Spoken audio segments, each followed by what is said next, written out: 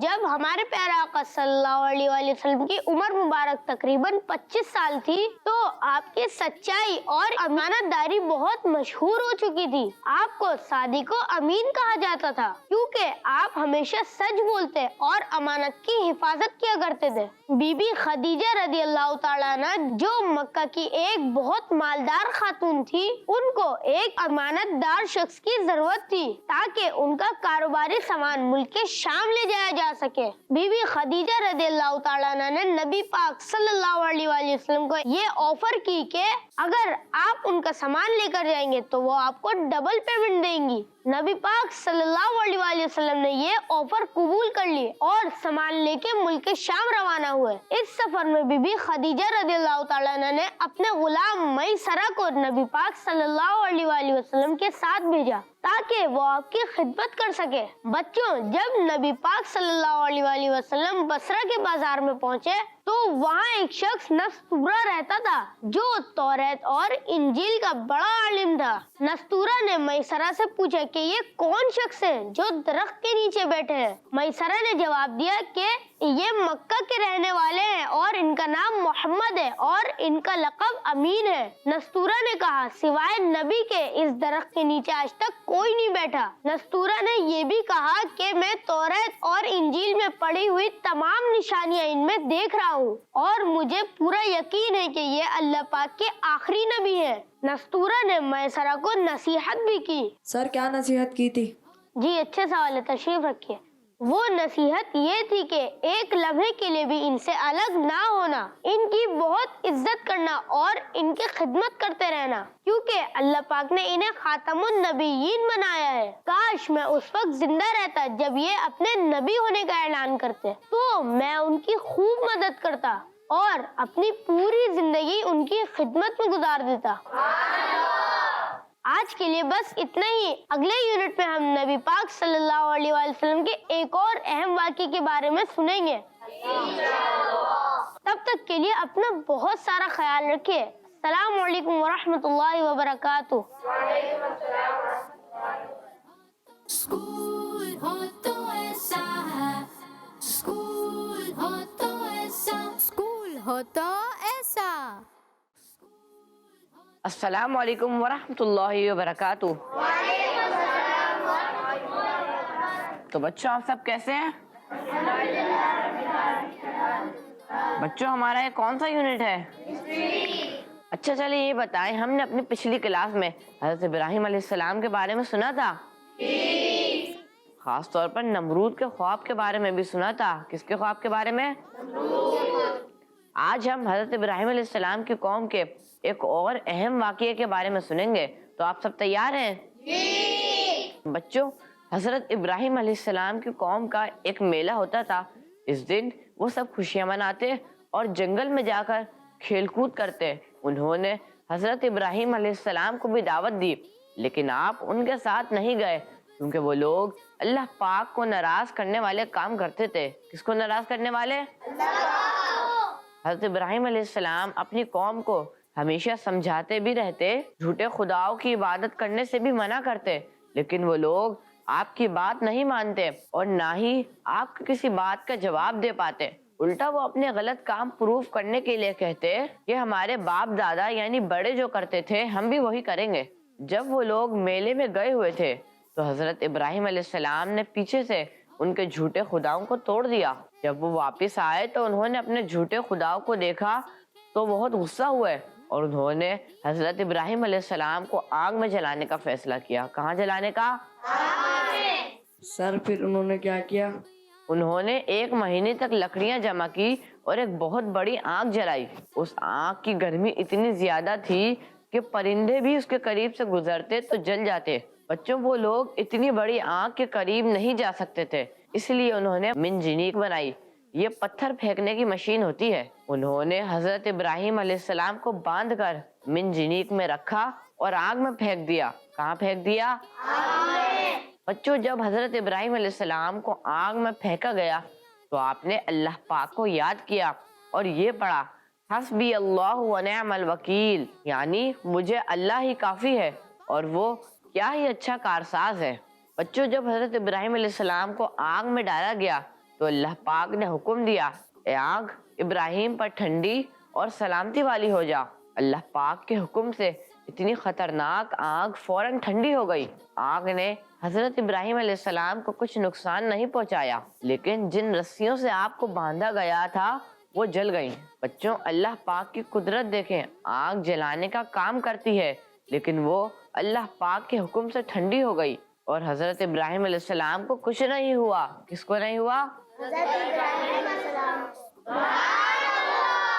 بچوں اللہ پاک نے ان لوگوں کو سزا بھی دی جو حضرت ابراہیم علیہ السلام کو آگ میں جلانا چاہتے تھے۔ اللہ پاک نے ان کی طرف مچھر بھیجے جو ان کے جسموں کا گوشت کھا گئے اور خون بھی پی گئے۔ کس کو بھیجے؟ اور ایک مچھر نمرود کے دماغ میں گھس گیا جس سے وہ مر گیا۔ کون مر گیا؟ بچوں آج کے لیے اتنا ہی کافی ہے۔ نیکسٹ یونٹ میں ہم آپ سے ملاقات کریں گے، جب تک کے لیے السلام علیکم ورحمۃ اللہ وبرکاتہ۔ اسکول ہو تو ایسا اسکول ہو تو ایسا ہے، اسکول ہو تو ایسا، اسکول ہو تو ایسا۔ بچوں کا مدنی چینل آ گیا، بچوں کا آ گیا